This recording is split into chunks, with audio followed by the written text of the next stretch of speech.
Good afternoon. My name is Ross Wilson. I'm the director of the Patriciu Eurasia Center here at the Atlantic Council. And on behalf of all of us here, welcome to the Council and to this, I think, very important and timely conversation about Georgia on the eve of parliamentary elections that will take place on October 1st. This is another in a series of ongoing events and work on Georgia that has been one of the Atlantic Council's flagship efforts over the past several years. We were very pleased and honored to have had with us Senators Lindsey Graham and Jeanne Shaheen to head up a formal Atlantic Council task force on Georgia, chaired by Council Vice Presidents Damon Wilson, who's with us today, and Fran Burwell, that issued a report in late 2011 entitled Georgia in the West, a Policy Roadmap to Georgia's Euro-Atlantic Future. Go ahead. I think there were a few of us that were involved in various activities associated with that task force. I think all of us were very proud of the report that we released. That report looked at both the internal and external challenges facing Georgia and made clear, I think, how closely interrelated or interlinked these are with one another. A key conclusion of that report was, in little over a decade, Georgia has transformed itself from a failed state to a transitional Western-oriented democracy. The report went on to note that democracy, of course, is not built overnight, that Georgia has work to do to improve its democratic credentials that bear significantly on fully achieving its Euro-Atlantic future, and that the 2012 parliamentary elections and the 2013 presidential election represent a historic opportunity for the country to achieve and to witness its first peaceful and democratic transfer of power. Clearly, the election that takes place in just 12 days will be a key test for Georgia, for its ability to stay on the democratic path, and for its relationships with the United States, Europe, and perhaps in a different vein, Russia and other neighbors in its immediate region. How this election is conducted is important for Georgia and its future. So is who wins. The stakes are high, and the Council is very pleased to welcome here for this discussion about Georgia on the eve of these crucial parliamentary elections, four very well-informed experts who have been deeply involved in and with Georgia in various capacities over a decade or more. You have their biographies, so I won't repeat that, but very briefly, Dr. Cory Welt is an associate professor and professorial lecturer of international affairs at George Washington University's Elliott School of International Affairs, where he co-directs a program on Eurasia and also teaches on post-Soviet Eurasian politics and security. Stephen Nix is the Eurasia Regional Director for the International Republican Institute, where he oversees programs on Belarus, Georgia, the Kyrgyz Republic, Moldova, Ukraine, and Russia. He has experience at the U.S. Agency for International Development and also with the International Foundation for Electoral Systems, and is well-versed on matters Georgian. Ken Yalowitz retired from the U.S. Department of State in 2001 after 36 years as a career diplomat that culminated in service as America's ambassador first to Belarus and then to Georgia in 1998 and 2001, an assignment, as Ken will note, I had just a teeny little bit to do with, and Ken extraordinarily well served our country and U.S. interests at an important time in Georgia's recent history. Ambassador Yalowitz recently stepped down as director of the Dickey Center for International Understanding at Dartmouth College and has returned home to the mothership of Washington, where he is affiliated with Georgetown and George Mason universities. And last, Damon Wilson as executive vice president here at the Atlantic Council. Before joining the Council in 2009, he served as special assistant to the president and senior director for European Affairs at the National Security Council. His earlier work included a stint at the U.S. Embassy in Baghdad and as deputy director of the private office of NATO Secretary General Lord Robertson. Our format today, this is an on-the-record open discussion about Georgia and about developments there. I think Dr. Welt will lead off with some introductory remarks and observations about the context in which this election takes place. Steve Nix sort of give us a little bit of a sense of the texture on the ground and what some of the polling data shows. Ken Yalowitz talk about sort of the broader context, how this election relates to Georgia's development over the course of the last 15 or 20 years. And Damon Wilson will bat cleanup. So in that baseball season that we're all very much a part of, I want to welcome our guests. Thank you for joining us. And I'll turn the floor over to Dr. Cory Welt. Great. Thanks, Ross. Thanks to the Atlantic Council for putting together this great panel, timely panel. Judging by the interest here and in many other events in the last few weeks, many would think that the Georgian election is as important as our own election would be in Washington, and that is clearly an exaggeration. But I think for the reasons that Russ pointed out, that the election is important, both its conduct, both what happens on election day and the aftermath of election and the results. What I'm going to do is just say my 2 cents on why I think parliamentary elections matter, what the main consequences of these elections are, and then talk a little bit about something which is generally not discussed very often, which are issues, and basing my discussion of that on some public opinion polling. Talk a little bit about some of the results, anticipated results that emerge from public opinion polls, and then talk a bit more about some of the challenges and the problems that we've already seen in the course of this election.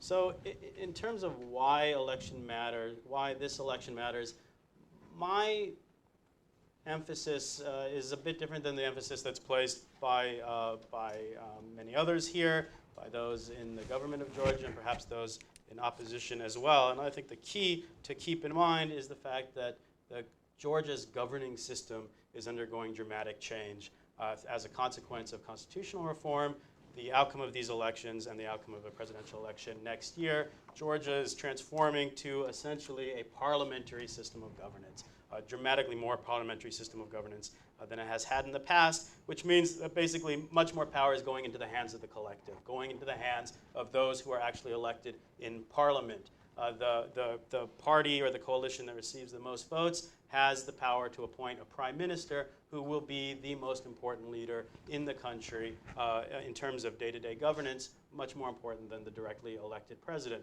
So whoever wins, however they win, will be critical in determining the trajectory of Georgian governance over at least the next 4 years.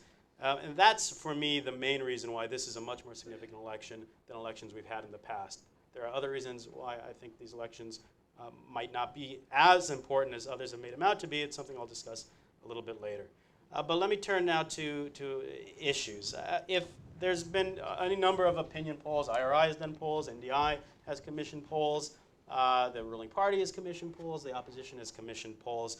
But in terms of asking about issues, I just want to go off of base my discussion on some of the material that NDI commission polls have produced over the last several months and years, polls that they've commissioned from the Caucasus Research Resource Center, which is a local and foreign-supported think tank in Tbilisi.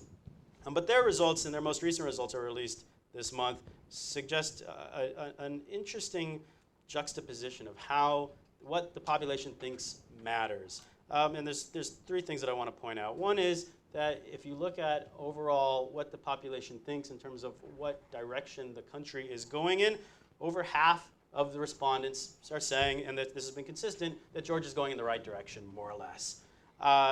Only about 21% would say that the country's been going in the wrong direction, and about 10, 11% say the country's not moving in any direction. But over half say things are going pretty well. But then if you look at questions related to how they think their own personal fortunes have shifted over the last several years, it gets a little bit muddier, because then we see that only about a quarter of the population thinks that their situation has improved over the last 4 years. About a quarter think their situation has worsened, and about half of respondents, half of the population, think that the situation has more or less remained unchanged. So their personal situation hasn't changed dramatically, but generally people seem to be optimistic. If you dig a little bit deeper and you say, well, what is it that people are more confident about? What are they less confident about? Then another interesting divide emerges. Again, for most of the answers, people say things haven't changed that much over the last 4 years. But if you look at the difference between the number of people who say that the situation has improved in certain areas versus other areas. Where have things been more, where do you find people have said that the situation has worsened more than they say it's improved? The job situation has worsened. More people say that healthcare has worsened. Level of poverty has worsened. Inflation has dramatically worsened. Wages, more worse than better. And the cost of utilities dramatically increased. So there are a number of issues on the economic side and on people's personal standard of living where you say that they're dissatisfied, which is in part clearly a consequence of a global economic crisis, but in part perhaps it's attributed to the government. It's something we can discuss. In terms of what's improved, well, infrastructure has gotten a lot of good marks. Gas supply, water supply, sewage, trash collection, roads, dramatically better. Corruption, more people say that the situation with corruption is better off than before. Education, and then a whole slew of democracy-related indicators. Human rights, freedom of speech, the courts, properties, media independence, and even fair elections. That generally the situation hasn't changed, or more people think the situation is better than worse. How it translates into attitudes towards the government, this is where it gets interesting, is you find, which shouldn't perhaps surprise too many of us either, is that you don't have an overwhelming endorsement of the government or individual leaders in the government or people in the opposition or opposition parties. In general, the population still seems to be, most of the population seems to be largely apathetic or supports one or the other without any dramatic commitment. The only exception to this, I'd say right now, is Vano Merabishvili, the current prime minister, who is still polling over 50%. But the national movement as a whole, and again, the polls range somewhat. You've got a range of polls which suggests that the national movement is polling at around the mid-30s to the mid-40s and is the clear leader. The only other horse in the game is the Georgian Dream, led by Ivanishvili, and they're polling in about the mid-teens to the mid-20s. So what you find based on the opinion polls is you've got a good diversity of opinions. Majority doesn't have terribly great enthusiasm for anyone. But the population does seem to indicate some sense of some confidence that elections matter and that the elections will decide the leadership of the country. And this message, I think, is something that it's been important for US policymakers to convey, and they've conveyed it rather consistently over the last several months. Most recently, Deputy Assistant Secretary of State in Democracy, Human Rights, and Labor, Thomas Melia, has underlined, notwithstanding a variety of shortcomings in recent months, it is clear that there is a competitive campaign underway. It's a message that Ambassador Bass has suggested before. And some have criticized these messages to suggest that they overlook the shortcomings, which I will get to momentarily. But I think the most important part of that message is to suggest to the Georgian people, the voters, that despite whatever challenges they feel they have faced over the course of this last year, Election Day is looming. They have an opportunity to go to the polls. They have an opportunity to cast their ballot the way they see fit. And the outcome, based on the count, there's a great expectation that that will reflect the decisions that the voters make on Election Day. And that's significant. I think that's important. A few problems or a few uncertainties. One, and we'll discuss this a little bit later, is the high numbers or relatively high numbers of those who don't know who they're going to vote for or refuse to answer. And frankly, it's just very difficult to tell what those numbers mean. Anywhere from 20 to 40% of those who have responded to polls have refrained from saying who they're going to vote for, which means we could have a decisive victory for the ruling party, above 50%, or the ruling United National Movement and Georgian Dream could end up in a neck-to-neck race on the party lists. Let me talk about some challenges now. The first challenge, which I think it's always important, it comes up in practically every election in the post-Soviet space, we focus too much on the party list results. This parliament is going to be composed of approximately half deputies who are elected on party lists and half that are elected in their districts, like congressmen. And in those races, whoever comes in first with 30% of the vote is going to win. And the legacy of elections has shown here in Georgia and in other countries like Georgia that the ruling party tends to collect most of those seats. And this time, even though the Georgian Dream and other opposition have put together a quite diverse and competitive list of single mandate candidates, there's still no indication that they're going to do significantly better than opposition has done in the past. Presumably they'll do somewhat better, but if you ignore the anticipated success of the ruling party in the single mandate seats, then you ignore the fact that it doesn't matter if it's even a tie on the party list. The government will still have a majority vote, a majority in Parliament. The second point, and this is really my main point, is that there's naturally a lot of focus on the course of election day itself. We tend to characterize the election day as another of many tests of democracy that Georgia is undergoing. And while we're aware that elections are much more of a process and they're not just what happens on election day, there seems to be a sense that, well, as long as election day is clean and generally free and fair and problem-free, then Georgia will have passed. And the problem with this understanding or this interpretation is that there have been many problems with the election campaign to date over the course of the year, many controversies.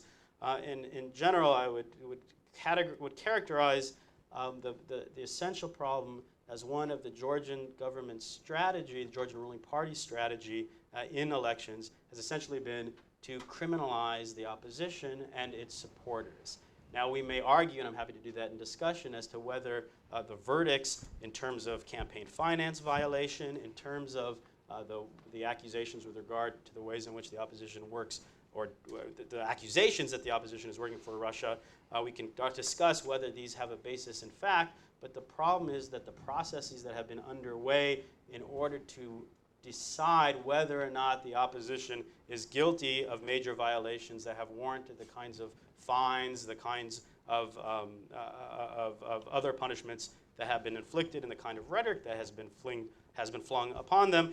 We just haven't had a process in place that would allow us to make a reasonable assessment of whether the accusations are correct. So it's essentially led to a situation where the population is free to choose on election day who they want, but the government has framed the choice as one of a government that can lead Georgia in the right direction towards a continuously brighter future, and an opposition that is essentially a criminal opposition and potentially a traitorous opposition.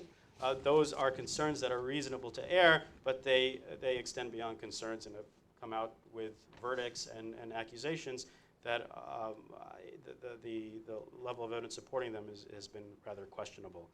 So the bottom line, to conclude, I'd say we want to be very cautious about how we interpret the results of this election.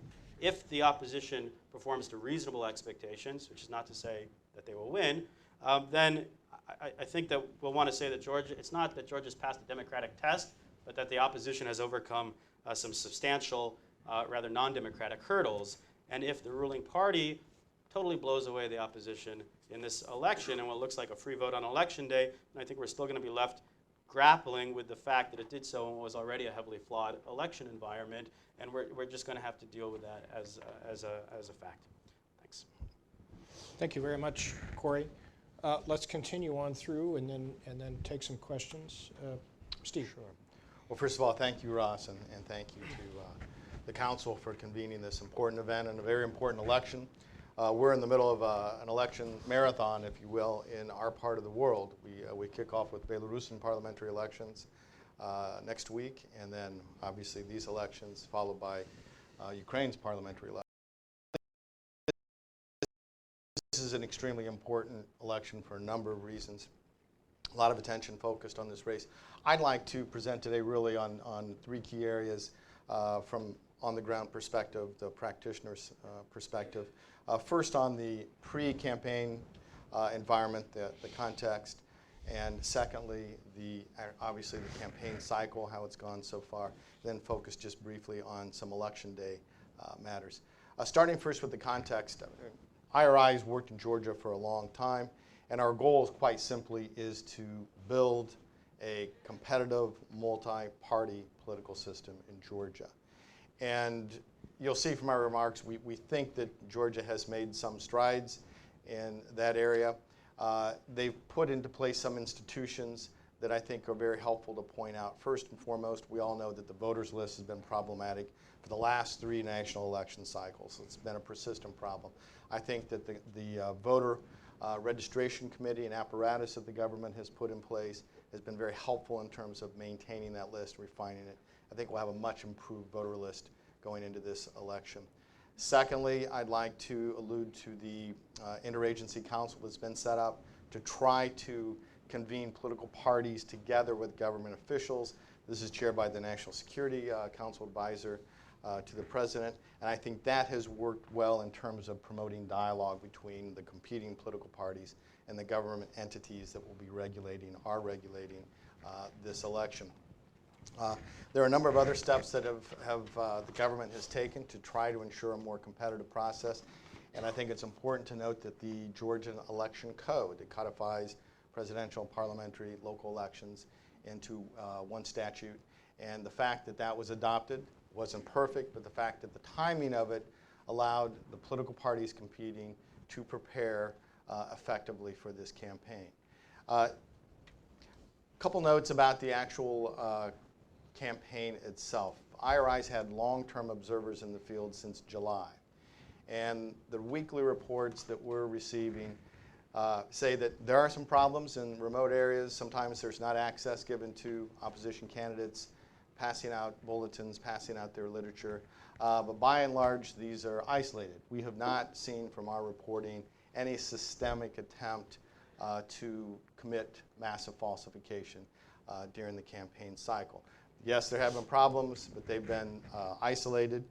By and large, our reports indicate that the PECs and DECs are doing their best, making a good faith effort to implement the laws as they're required to do. And I will point to one fault, one issue with regard to the election code, and this is something that we'll have to grapple with and talk about. I guarantee we'll discuss it post-election, and that is the disparity in size, the disparity in number of voters between single mandate districts in Georgia. As you all know, I mean, the disparity is large. It's in the thousands in some cases between districts. And this is something that the United States grappled with years ago in the 70s and 80s. We had massive litigation about what the absolute deviation could be between congressional districts. The various states made arguments similar to what the Georgia government has made, and that is preservation of communities of interest. We can't separate this community from that community. We've got mountain regions, we've got geographic areas that need to be preserved. That is an issue that's going to have to be addressed. But by and large, we think that the structures have been put in place for a fair, competitive election campaign, and that's what our reports are telling us from the field. With regard to the polling data, I don't want to get into the details. Our data indicates that if the election were held today, UNM would win a majority of seats and would form a government. That's not my opinion. That's public opinion is generated by our survey data. I think it's an important point that was made earlier that we can't put our faith entirely in polls that reflect national numbers because, as has been pointed out, almost half of the districts, the seats in play, are single mandate districts. And those are not accurately reflected in national polling data at times. So the lead is a substantial one. We think that that will probably play out, but we'll have to see what happens on election day. I just want to point out in terms of issues, our data indicates that the key issues, the predominant issues, are jobs and healthcare. It's jobs and healthcare, not much different than here in the United States in our campaign. Unfortunately, because you've had a new situation with one candidate who has infused, or one coalition which has infused a considerable amount of funding into the election cycle, and the government is trying to regulate that. Because of that conflict, that interplay, campaign finance issues have really dominated this campaign. And so we'd obviously like to see the focus go back to what Georgian voters really think is important. Again, jobs and health care. But it's a fact. Campaign finance is a big issue.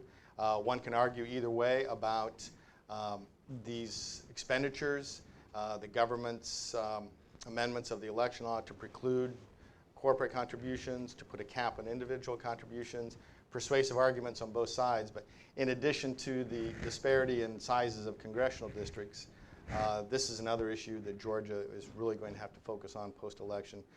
to really put in place long-term campaign finance regulatory system. There's going to be a winner and a loser on Election Day, and our hope is that whoever is in the latter category will accept the results and will take their mandates in Parliament and work constructively to continue to build Georgia's democratic institutions. That's our hope, that's our anticipation, what we see happening. It hasn't been historically the case in Georgia that politicians have accepted defeat graciously, but there is precedent.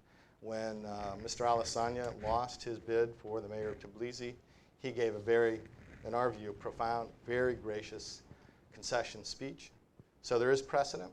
It can be done in Georgia, and we hope that it happens this time.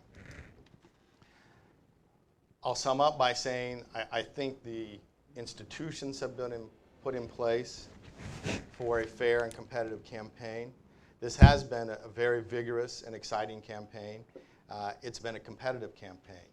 So we'll all wait to see the outcome, and then I'll remind you, all of us that the day after elections, we then go into a presidential election cycle in Georgia. So we'll be doing this again in the very near future. Thank you. Good, thank you very much. Lots of elections, not only in your part of the world, but also, of course, in the United States. We won't talk about here. Ken Yalowitz. Yeah, thanks very much, Ross. And again, thanks to you for inviting and for convening this meeting. And just hello to many dear friends out in the audience, including two of my fellow former ambassadors to Georgia, Dick Miles and Bill Courtney. Very, very glad to see you. I'm trying to put this into a little bit more of a context.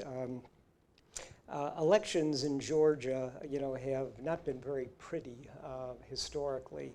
The years that I was in Georgia, 98 to 2001, there were parliamentary elections and presidential elections, and those that preceded, there were usually, loss of life and not exactly, free and fair elections. And I think this coming election is important to determine whether or not that sort of dimension of Georgian political life is going to change. If you recall, no Georgian elected president has sort of left office voluntarily. Gamsa Hurdia was shown the door, as was Mr. Shevardnadze. And when I was there in the late 90s, the presidential election, I believe it was the year 2000, when Shevardnadze ran for re-election, it was a patently rigged election, and I do believe that that was one of the steps that led to his eventual ouster. And it's also worth reminding that one of the key precipitating events for the Rose Revolution was parliamentary elections which were rigged. So as I say, there is a history here of very tainted elections, and one hopes that what we're going to see in just a few days from now is going to change that complexion. But I just simply caution that there is a long history there. I would also want to point out that these elections are going on in a regional context. We've alluded to that before. But there are going to be elections in my former favorite ambassadorial post of Belarus. And I'm sure that they will not be free and fair and open. The elections coming up in Ukraine a bit later, also a dark cloud hanging over those elections, and also the course of politics in Ukraine, the nature of the sort of degenerating Ukrainian dialogue with the European Union over the continued imprisonment of Mrs. Tymoshenko, and sort of what that means for Ukraine and Europe. And finally, in Russia, I think it's fairly clear in the last few months there have been developments that are not very heartening in terms of the future of democracy. And what I'm reminded of is very frequently when I would meet with President Shevardnadze, he would say, that our efforts at democracy building here are very much part of the regional context, and that if things go in the wrong direction, particularly in Ukraine, it's going to be very hard, for Georgia to continue in the direction in which we hope to go. And I just simply want to point out, it's not just Ukraine, Belarus, but Central Asia. You don't have a very forthcoming democratic situation in Azerbaijan and Armenia and Central Asia. And I just simply am concerned that no matter the outcome of these elections in Georgia, the regional context, if you will, in terms of democratic movement is not a very happy one. And I think that's something also we're going to have to take into account. A third thing, and Cory mentioned, and I think it's an important one, the allegations thrown against the opposition of being Russian puppets, et cetera, et cetera. I'm certainly in no position, to judge one way or the other. But one thing that always troubled me so much after serving in Russia at the time of the collapse of the Soviet Union was the way what we would call the healthy forces, the more liberal, more democratically inclined forces, instead of aligning together, fought each other. We saw that in Ukraine, again after the Orange Revolution. And I think this is something that, again, I think, from us here in Washington and elsewhere, to do as much as we can to encourage after the election for the parties to work together, the things that both of you have said. Because the last thing I would like to see is, those who want to see a free, democratic Georgia, sovereign and independent, fighting each other and hurling perhaps groundless allegations. I don't know, but as I say, it's simply something that I don't want to see. And another factor that I wanted to mention is Georgian politics, have really largely been about one man, one person. Gamsahurdia, Shevardnadze, Saakashvili, and now the opposition, with Ivanishvili, sort of the figure, if you will, of the opposition. Cory mentioned that with the constitutional changes, that may be changing.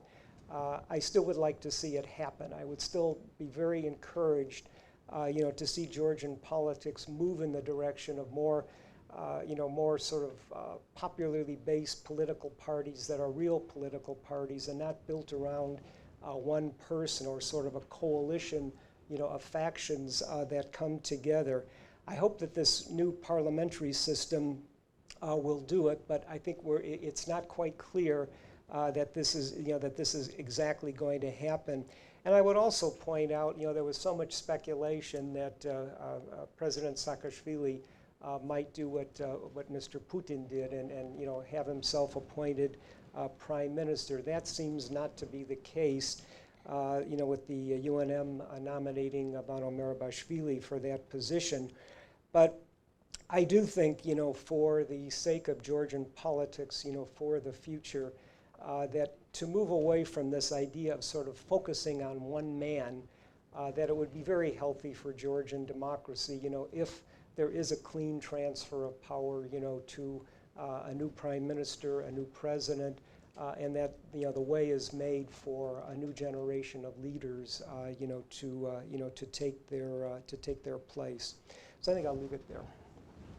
Great, thank you very much. And to close out this opening part of our session, Damon Wilson.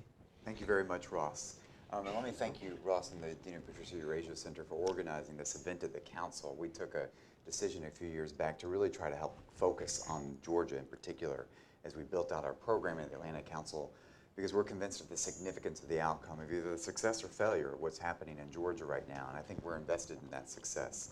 So I want to talk a little bit today to help close out the first part of this discussion and offer my thoughts on how to think about this election, put it a little bit more in strategic context, and begin to look towards the future and next steps. And I'm going to come at this more from the perspective, I'm a policy guy, not as much of a regional expert. My colleagues here, I say, would bring more regional expertise to the table. I know no one better to look at the electoral dynamics than Steve Nix on the specifics of the campaign. And so I want to try to come at this from a policy perspective a bit. First, what are we watching? We're watching democracy in action. It's a little messy, it's a little dirty, but as Tom Melia from the State Department's Democracy Bureau has said, we do see a credible and open process with distinct alternatives unfolding before the Georgian people, and that's a significant development. Is it polarized? Well, yes, perhaps. It certainly is, probably. But that's frankly a lot better than the alternative of not having that type of a set of options. It is a bit of a missed opportunity in some respects as we look at this election, however, as well. We've talked about here, and when we had Ambassador John Bass with us, the hunger for normalcy in Georgia and Georgian politics. And if I was looking at the scene 18 months ago, my prediction was that this would have been significant because it would have been an insignificant part of the process, beginning the normalcy of Georgian politics. Well, this isn't exactly the most normal election playing out with someone like Ivanishvili, a billionaire, entering the race. And as Ken pointed out, Ambassador Yalowitz pointed out, I also thought this would have been an opportunity to begin to move beyond the personality-based politics. That's not going to happen right now, as we have the personalities of Ivanishvili and President Saakashvili still at the heart of the debate taking place. The second point is about the election itself. And first of all, in any election, the governments, the incumbents, they carry an extra burden of responsibility for how to manage an election because they're running the government, they're running the process. And here, if you think about the electoral process in Georgia, democracy is really Georgia's insurance to some respects. The more the democratic process strengthens and becomes mature in Georgia, the more it gives Georgia's NATO and EU aspirations legitimacy and a strong boost, and it really helps the Georgians begin to overcome geography in some respects. And you've seen the government lean forward on some of these issues related to the media access, the law, the open door to international observers, international presence, the open door to foreign government spending, U.S. government spending for civil society groups involved in helping to strengthen the process. But as I look at the election, there are some things that I think we need to be watching out for now and helping us think about it. First, my concern is that we see a force that is trying to run against the election rather than in the election to a certain degree. I fear that we have a tendency of an opposition that wants to contest, not contest the elections, but contest the legitimacy of the election up front. This is significant in Georgia. There's a historic process. There's a historic context to this, as Ambassador Yalowitz has said. Georgia's going through a longer-term process of the maturation of its politics, and that means increasingly playing by the rules and rule of law. We've seen with, as Steve mentioned, when Irakli Alassane was a mayoral candidate in Tbilisi, his acceptance of defeat was quite an important statement in Georgian politics, but in many respects he was attacked by others on the outside of the political system for doing that. So I think that's one of the things that governments, observers, folks need to have their eye on right now, the warning signs. We've heard statements about calling 1 million people into the streets, of boycotting the parliament, of staying out of the debates as they play in. We need to be weighing in right now to say we want a fight. We want this to be an electoral fight, but we do need a fight that's by the rules, and we need folks that are willing to contest the elections, not the legitimacy of the elections first and foremost. Even the most mature democracies would have difficulty handling the influx of money that's happened, as we've seen in Georgia. It's a very complicated issue that's challenged the processes, that's challenged the regulations, that's challenged the government. It's not an easy issue. But what I think is important is increasingly moving towards normalcy in Georgian politics the day after. We need political parties to take seats in parliament and not sit on the streets, not to take to the streets. That's why the code of conduct that Stefan Fula has called on all parties, the EU Commissioner for Enlargement has called on all parties in Georgia to sign the code of conduct. These are important steps. The other thing that I think has been a little bit of a tenor in the electoral campaign that causes me a bit of concern is the divisiveness that plays on some of the historical trends of political violence in Georgia, whether it's ethnic, religious, homophobic, chauvinism, as a wedge issue in Georgian politics. I think, again, that's something where international observers and foreign governments have an ability and a responsibility to call on folks to be responsible political actors as this unfolds. Third, a little bit of perspective. As Ambassador Yalowitz said, I think what's unfolding here, we have to appreciate a little bit in the regional context, what's happening in the South Caucasus, the former Soviet Union, Russia itself. Over the past several months, I've had the opportunity to visit Yulia Tymoshenko in prison.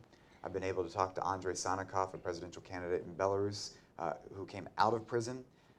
That's not what we're talking about in Georgia. This is different. As Ambassador Bass said here on this stage when he came to give his valedictory address, what's really taking place is a mental revolution in Georgia. That's really significant, and this is part of that process.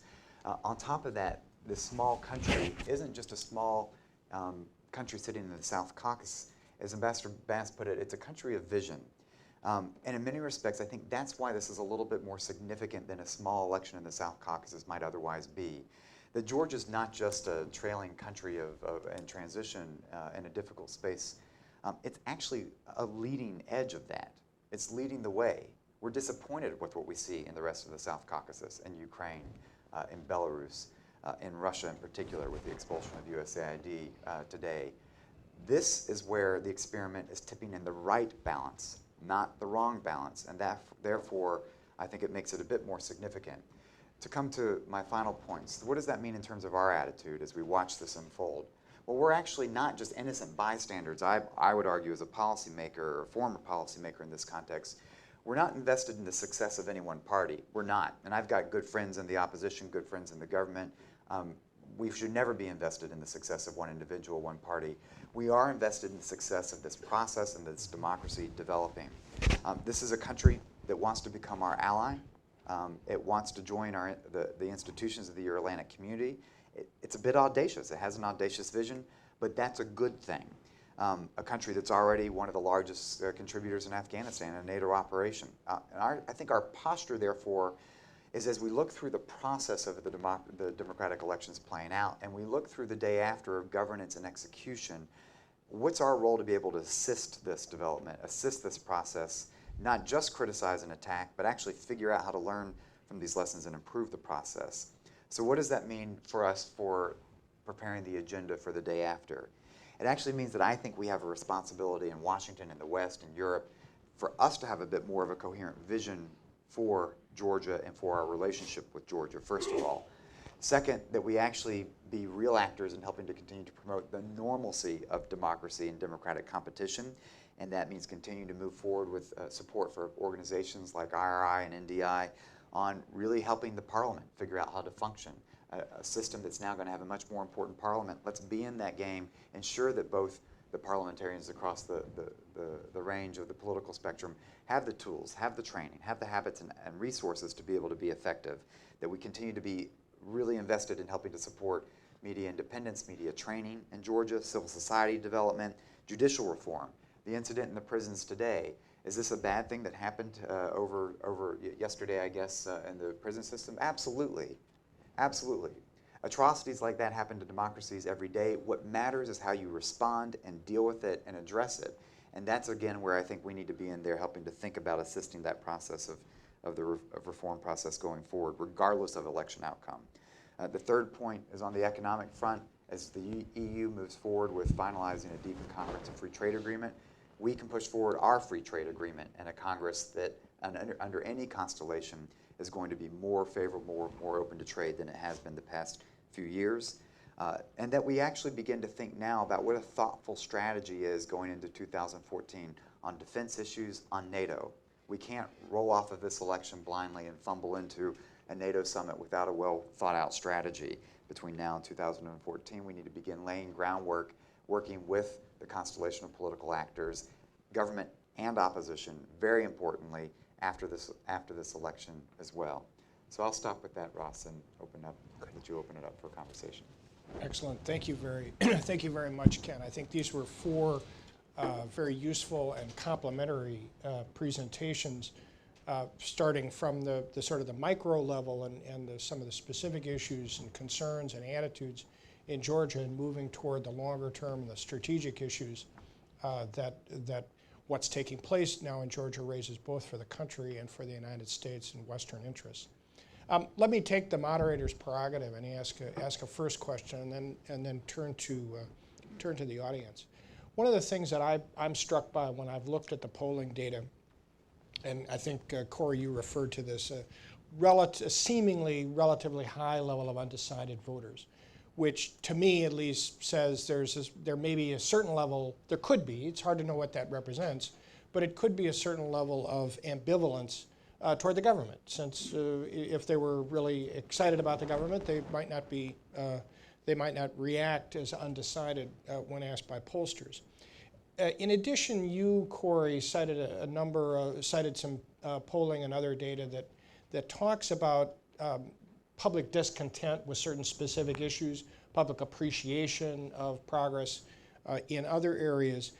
I'd appreciate from any of the four of you to talk a little bit more about how those things play out, how all of these pieces play out in the electoral dynamic. Is the election, to put it in one way, is this, you referred to sort of personality-driven politics? Is this a referendum about Saakashvili? Is this a referendum about Ivanishvili and what he represents? Or is this more oriented, or ought it be more oriented at some of the specific issues where the opposition seems not to be getting a whole lot of traction publicly, based on the poll data, based on some of the problems that you pointed to, and the government maybe not quite getting the credit that it deserves for the progress in the areas you referred to. Anyway, if any of the four of you would like to comment, I'd appreciate it, and then we'll turn to the audience. Cory, go ahead. I spoke about the poll, so I'll let somebody else answer that. But on this issue of individuals, I mean, clearly Ivanishvili is a looming personality. Saakashvili is a looming personality, but somewhat on the decline, I would argue. And there's a certain charisma, for better or for worse, around both of them. But one of the distinctions I think about this election has been the start of a transformation to not necessarily platforms, but to ideas vaguely articulated into teams. So I don't think that support for the national movement would necessarily be support for Saakashvili personally. It may be support for the policies that the national movement has taken. It may be a reaction against the fear of what the other side might bring. And the same thing on the other side. You have people who support Ivanishvili. You have others who support the various other groups around him and don't necessarily support Ivanishvili per se. And they also may be capturing a lot of the protest vote as well. So I do see a transformation there. I just wanted to, my comment is more of a question. I want to just ask, does the polling data still show that Tbilisi is probably more of a strong point for the opposition in the rural areas, for the government? Because what I wanted to ask is whether or not, Yes. what the answer is yes. Yes, but what I wanted to ask, and it goes to Ross's question, is whether or not, the allegations of violations, are you seeing more of it in the rural areas? Because traditionally, those are the areas where the government, could have, where traditional, conservative forces are, usually the local officials, can be manipulated a bit better. If the government has or the sitting power has an opportunity to sort of manipulate the election, it's easier usually in the urban area, the rural areas. So I just wanted to ask if that is at all at play here as well, if Steve? anybody could answer that. Well, sure. Well, first of all, Ambassador, you're correct that looking at the polling data, UNM has traditionally polled more strongly in the rural areas than it has in Tbilisi, and that's the case today. Our reports indicate a higher number of incidents in more of the rural areas, but there are incidents that are taking place in Tbilisi as well. I don't think it's dispositive of the overall picture to say that one is really outweighing the other, because we are seeing sporadic reports throughout the country. But I would simply agree with you, Ross, that if the movement is more towards ideas and programs, as Cory suggests, that's going to be a very significant result of this election. Yep. Damon? I mean, I think unfortunately the ideas and programs have been a little bit of a victim of how the drama has played out of the election campaign. Because you could even see before the entry of Ivanishvili, the opposition was coming to terms with the fact that it needed, first of all, there's a serious debate to be had on jobs, unemployment, agricultural policy. As Steve said, those issues are high on voters' minds. Rural unemployment's a huge issue, agricultural policy. I mean, they're just real issues to continue to deal with as Georgia goes through an economic and political transformation. And in some degree, I feel like much of the effort to develop positions and platforms and policy papers and all of that is getting swept aside a bit in the tsunami of debate over satellite television dishes on every house and And while that's a significant issue as it relates to how do you develop Georgia's democracy, there is a bit of an opportunity cost on still having an issue-based set of issues that get to focus a population and give a population a choice on some policy options. Let me turn it over to our audience. I'll identify people. If you would please wait to ask your question until a microphone comes. And please identify yourselves. David. Hi. David Sambadze from Central Asia, Caucasus size. I have a quick question and then make a comment to Damon. Correct me if I overheard this wrong, but you mentioned that about the prison scandal, that atrocities like that happen in democracies every day. Can you give us an example of a democracy where this happens every day? And comment is that this is not an isolated accident or accidents which we saw yesterday. And basically, I haven't slept last night, as many Georgians have slept last night here and in Tbilisi. This is not an accident or accidents. This is a part of a system. And this was not a secret to many Georgians, because Tbilisi and Georgia is a small country. Tbilisi is a small town. Everybody is relative to everybody. Everybody is friend to everybody. And many people have went through this hell which was going in Georgian penitentiary for years. And it is immoral what happened, and it is even more immoral that the government is now trying to blame this on Georgian Dream supporters, that they orchestrated all this. And this is a problem of a system operating in Georgia. It's not an isolated accident or accident. So, Damon, can you please give us examples of other democracies where this kind of things happen? Sure. I'm sorry, and these are group beatings, rapes of prisoners, including minors, which are happening in many places over the years, almost every day. This is a very serious issue, and frankly, absolutely right. This has been an issue of longstanding concern in Georgia, the situation, the prison conditions. Very serious issue. It's atrocious, and you see the Georgian people responding with outrage at what's happened. It is immoral, and I think it's not the time just for scapegoating. It's the time for how you respond to this. My point was not to be flip at all. This is a very serious incident, very serious scandal. But our societies are not immune to massive defects. Think of the shame that I felt for my country with Abu Ghraib or whatever the issues may be. Things happen that need to be addressed, and this has been exposed. It's been exposed in a very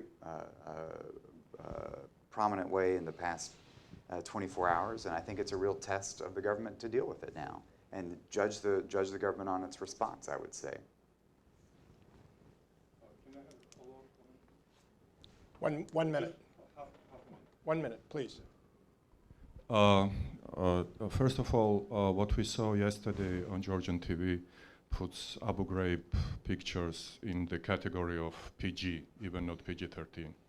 And second, this is a panel related to the elections in Georgia. And this scandal, this issue has very huge implications on the election process, not only on the day of voting on the 1st of October, but it shows the intimidation which was in the country, and it puts under the question all polling data which you were talking about. So in the country where intimidation is so widespread, who can believe to any polls, whether they are conducted by the government, by the opposition, or by independent organizations? So I would say that this is a potential game changer in Georgia. I was very surprised that none of the speakers mentioned this except of Damon, and I was even more surprised at the context Damon put this in his remarks. So this has a potential of having huge implications on the not only these elections, but in the entire political system in the months and years to come in Georgia. Thank you. David has expressed one view about how this will play out in the electoral dynamic in Georgia. I wonder if obviously it's sort of speculative because this is a very fresh event, but would any of you like to talk about how how Georgians will view this and what impact it may have, maybe very specifically, what impact this will have on an election that's only a couple of weeks away. This kind of abuse, has gone on a long time. The human rights reports every year that the State Department prepares have always highlighted, prisons as a major problem. Not just the abuse, but also the health conditions, the rampant tuberculosis. Anybody sentenced to a jail, you could be sure coming out was going to be tubercular. David, I respect you enormously, but I just don't know, given the fact that this is a long known issue, this is not, I think the prison system has been in abominable shape for a long time. I just question whether or not it will make that much of an impact, in the election. I don't know. You know the situation far better than I. All I'm simply saying is that, this has been known a long time. The fact that it so graphically has been demonstrated may have an impact, but it's just like here in this country, there have been all kinds of issues coming up, but in the end, it's jobs, and everything keeps going back to that. Cory? Yeah, just briefly. I think it's still indeterminate, and it's certainly going to firm up the convictions of those who are against the government. I don't know. There may be some change in terms of those who support the government. The question is in this middle group. But there's two problems. I think that, and to the benefit of to the government's credit, as Damon pointed out, the government is swiftly moving now to rectify this. Now that may say to some, you see the government at least is responsive and can reform when pushed. The flip side of that, I see two major problems. One is it's not only the fact that it was known. Saakashvili, even his response said, the ombudsman has been talking about problems in our prison for quite some time. It appears that he was right, which suggests that there was an absolute lack of willingness to do what was necessary for all of this time. And it also suggests a certain arrogance on the part of the government that it didn't need to act until this kind of scandal broke, and raised some questions about why it didn't act for all of this time. So I think it has to have a negative impact on the government. How significant that impact is, though, remains to be seen. Okay, let's go on, please. Here, yeah, behind you, sorry. Thank you very much, Ambassador. Paul Joyle. I'm a registered agent of Mr. Ivanishvili, and I am not now, nor I have ever been, an agent of influence of the Soviet Union or Russia. I just wanted to point that out. Anyone that knows me, I think, can verify that. Stop laughing, Ken. I'm not laughing, Paul. I know you very well. Listen, just one point and then a question. The first videos were released to the press by the Georgian government itself. And the reason why the first set of videos, which were beatings, were released is because of the active political surveillance program on the Georgian opposition. And Mr. Ignatius will be writing about that tomorrow in the Washington Post. So they wanted to get out in front of this issue, and they put some lower level video.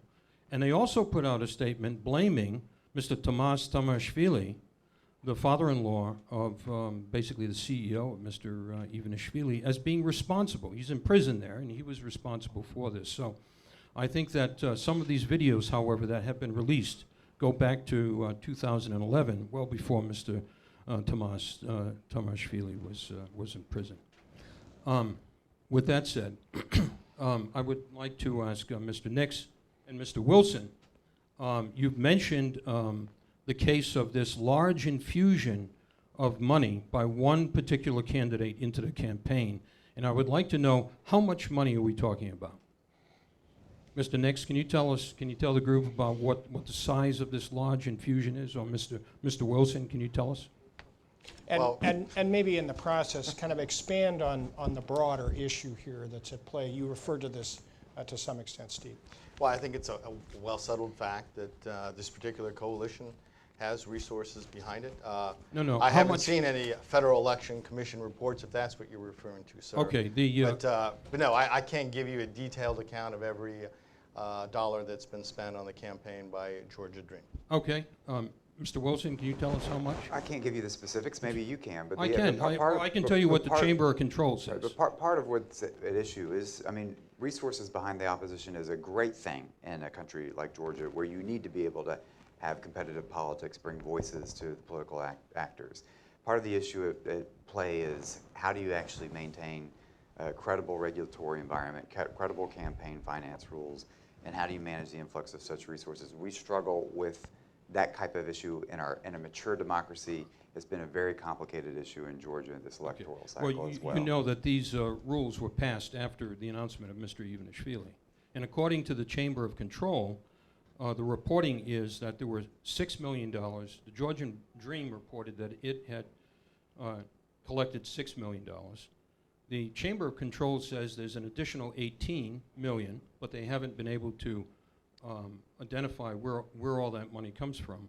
And members of the campaign have been fined $125 million. Homes have been auctioned. Banks have been seized. So I think we should put this in context about this large infusion. $6 million, I would say, is not a large infusion.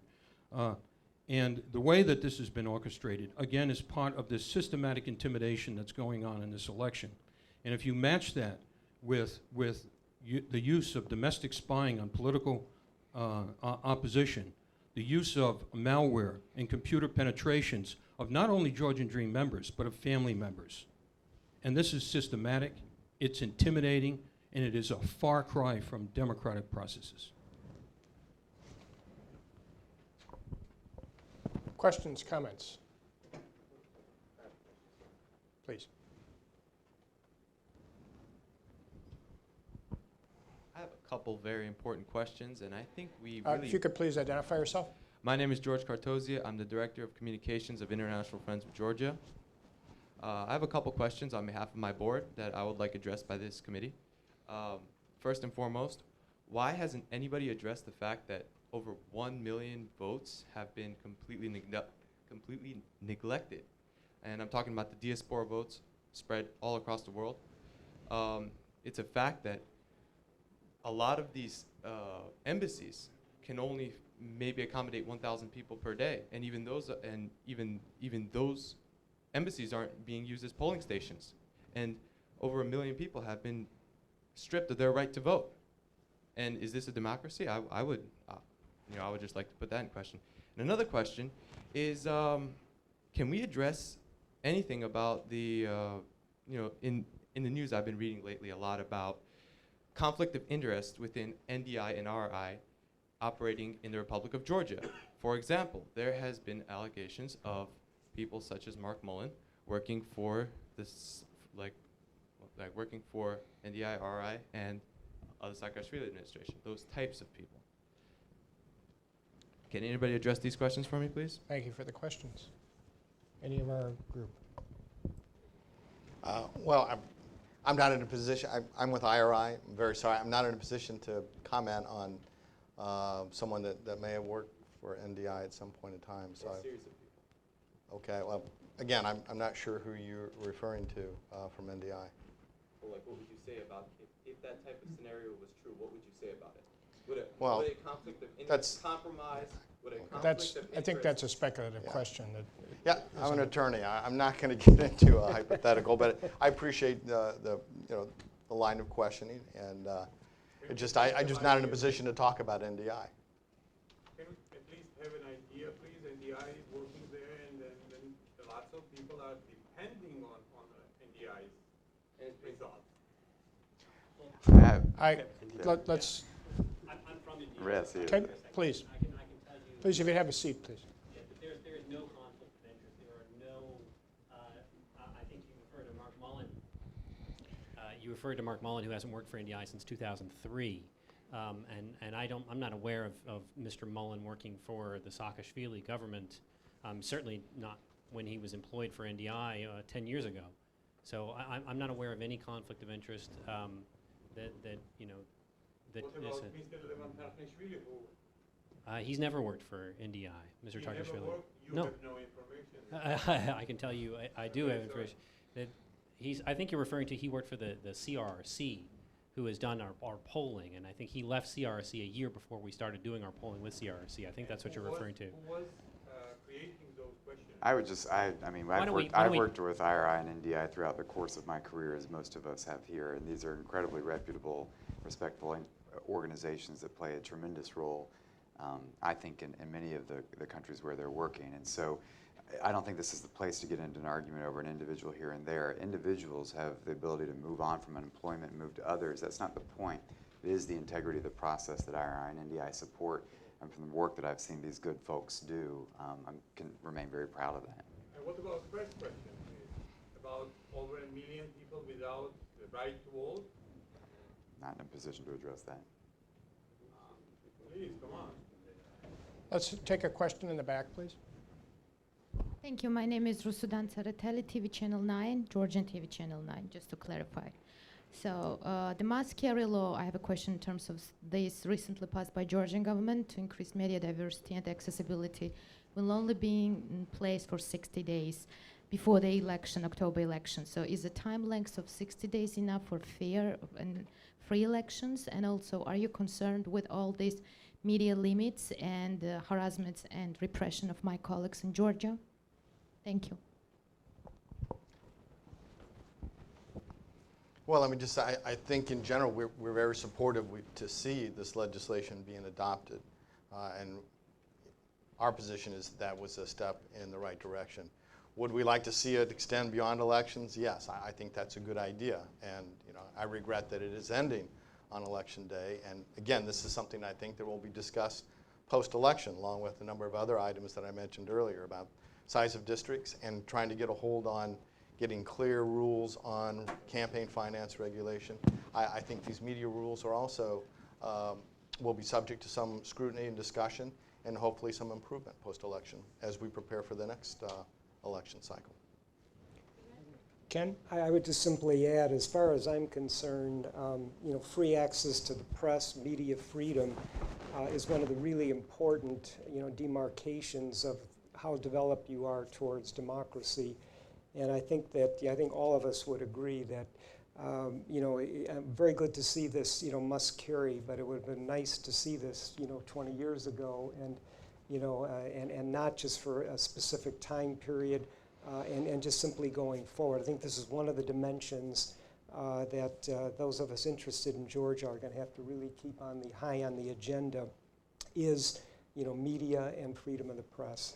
A very important issue. Cory? No, I would just add that it's not too late, and the Georgian government has heard the positions of many NGOs, and I'm sure the position of the U.S. government representatives have been in Georgia as well. And frankly, I think they should just bite the bullet and extend must carry through some kind of election process afterwards. I think it would at least take away one of the criticisms that's still outstanding without too much of a cost to the government. So I think it would be straightforward. It's not something we can regret. We should continue to ask them to do so.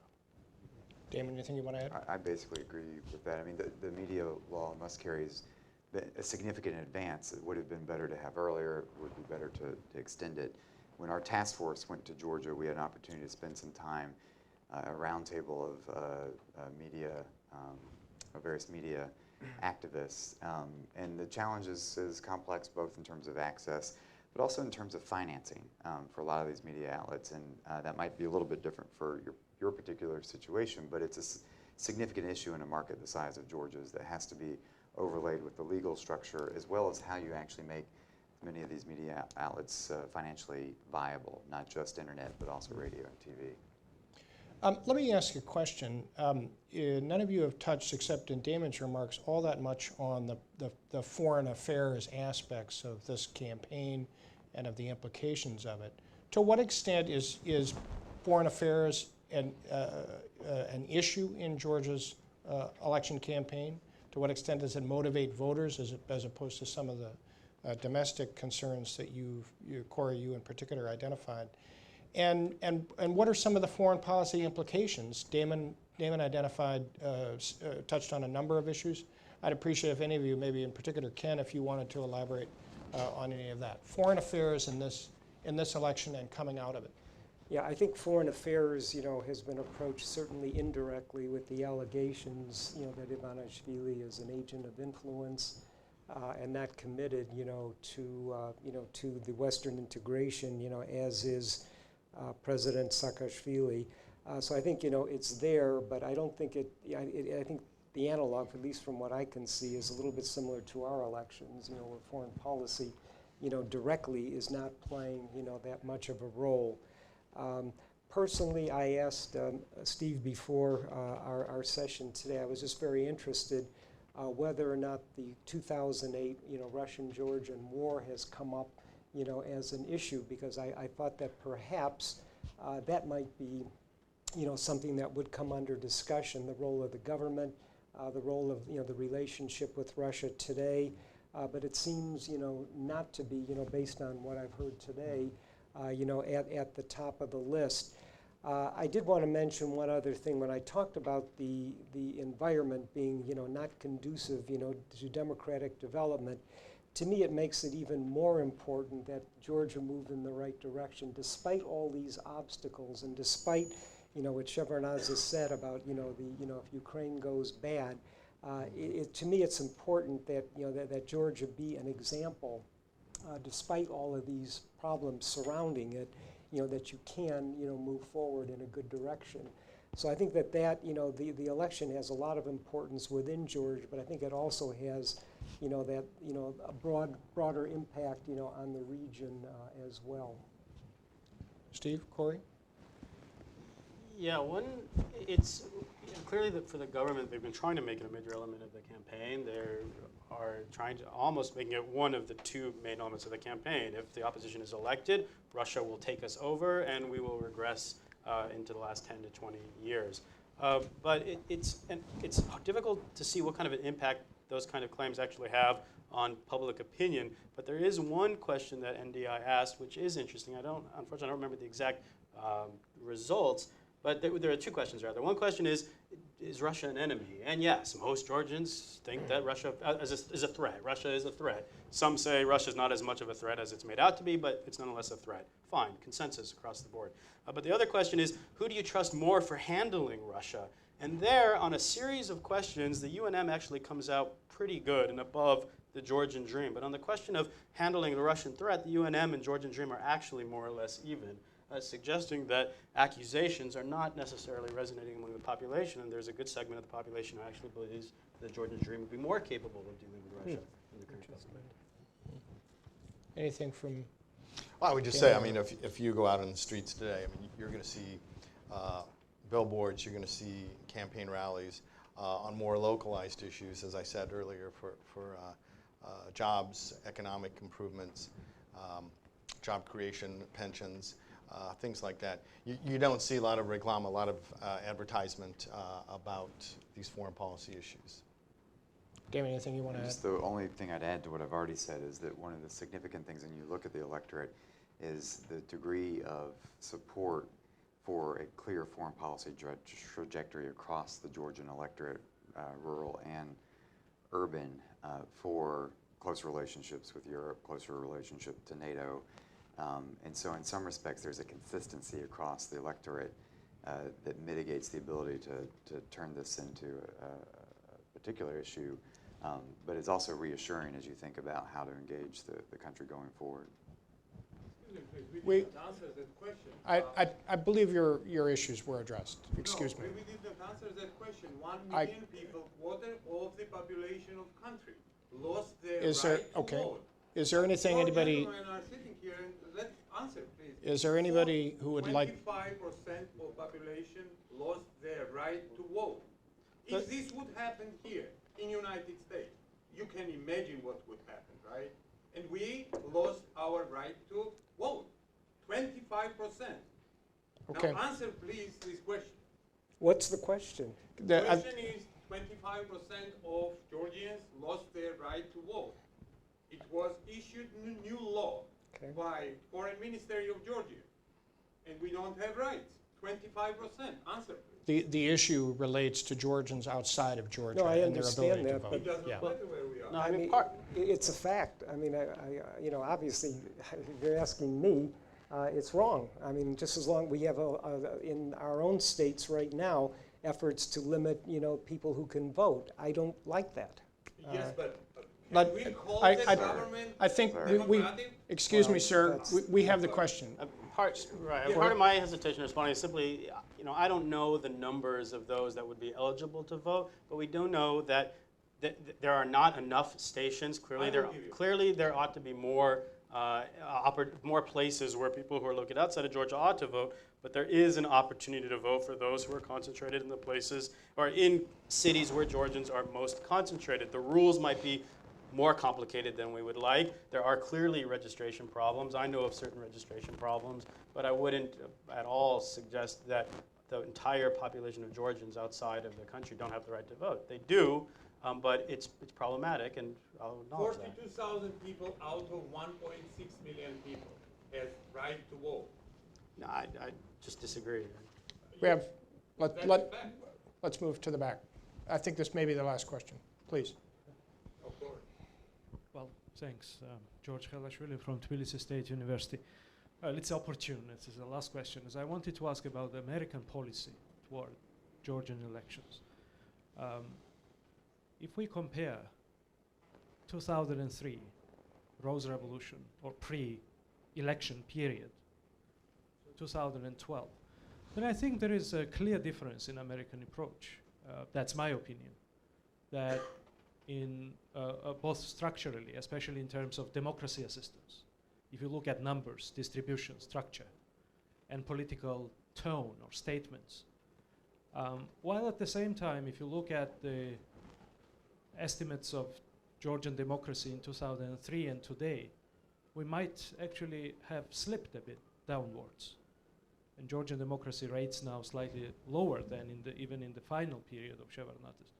So my question is whether you see a difference in American approach 9 years ago and today towards democracy in Georgia and elections in particular, and why that if you see that, why that difference occurred, or if you don't see it, then why is there no difference, if you will? And also, I mean, if you could speculate a bit about what this kind of American policy toward Georgia might spell for American-Georgian elections in case the government changes there. Thank you. That's a good tone to end on. Colleagues, who'd like to go first? Cory? Well, I think I would simply say that the things that Tom Melia was saying and the things that John Bass was saying, I think are probably very similar to what the three of us, were saying during our times in Georgia. We don't take sides. What we want is a democratic process. We've always argued for freedom of the press, a free and fair and open, transparent election process. And I think I would be hard pressed to find differences from what we were saying and doing in 2003 until now. If I recall correctly, James Baker came to Tbilisi in 2003 to urge free and fair elections. That was a former Secretary of State, and now we had a Deputy Assistant Secretary of State, sitting, coming for these elections.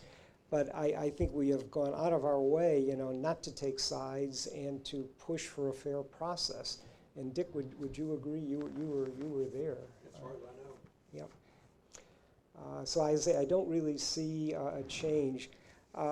You ask about U.S. policy. Damon correctly said, that in the wake of the election, we really need to have a very coherent, very well-structured, approach to Georgia. I think the outcome, no matter what it is, if it's a free and fair election, and if the process leading up to it has been adjudged fair, because I'm for one, I agree with Cory that you can't just simply look at election day. I'm much more concerned about what has preceded it, in terms of possible, jiggering the results. But if these elections, are deemed, free, fair, and open, by the election observers, we'll deal with whatever government, emerges. I don't think there's any question, about that. And obviously, if it's a free and fair election, it's going to be a lot easier for us to deal, with that government.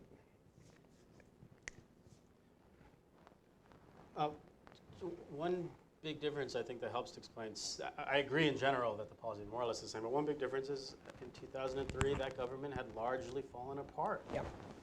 Right? And there were expectations that in a reasonably smooth election, the opposition not only would come really close, but had a really good chance of winning. Here, I think it's much more, our reading of what's happening inside Georgia is much more complex, where we do see it more polarized or a spread of opinion.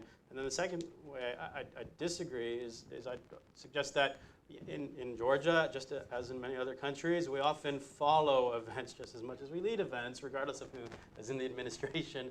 And so a lot, for better or for worse, does depend on what happens in election day and in the days to come. And then you might not see such a different approach. Steve? Well, as I said earlier, I mean, again, the campaign has been competitive.